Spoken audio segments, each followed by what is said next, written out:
सच्चे धर्म की परीक्षा। बहुत समय पहले की बात है। विदेह नामक राज्य में धर्मवीर नाम के एक राजा का शासन था।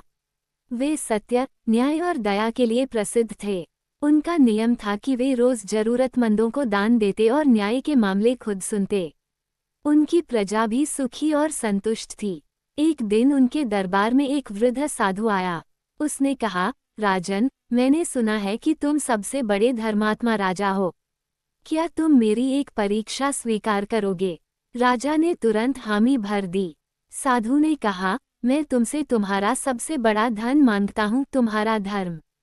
क्या तुम अपना धर्म मुझे दे सकते हो? राजा चौंक गए, लेकिन फिर बोले, यदि धर्म ही चला गया तो जीवन का क्या उद्देश्य रहेगा? मैं सब कुछ दे सकता हूँ, लेकिन धर्म नहीं। साधु मुस्कुराए और बोले, अच्छा, तो क्या तुम अपनी पूरी संपत्ति त्याग सकते हो? राजा ने तुरंत अपने मंत्री को बुलाया और राजकोष की चाबी साधु को सौंप दी। अब वे एक साधारण व्यक्ति की तरह महल से बाहर निकल पड़े। चलते चलते राजा एक घने जंगल में पहुंचे। वहां उन्होंने एक गरीब किसान को देखा जो भूखा प्यासा बैठा था। राजा ने उससे कारण पूछा तो किसान बोला, हमारा गांव सूखे से बर्बाद हो गया है, मेरे पास कुछ भी नहीं बचा। राजा को दया आ गई। उन्होंने गांव चलने का निर्णय लिया।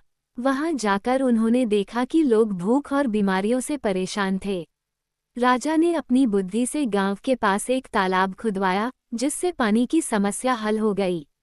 फिर उन्होंने जंगल से लकड़ियां काटकर लोगों के लिए घर बनवाए और खेती की व्यवस्था की। धीरे धीरे गांव फिर से समृद्ध होने लगा।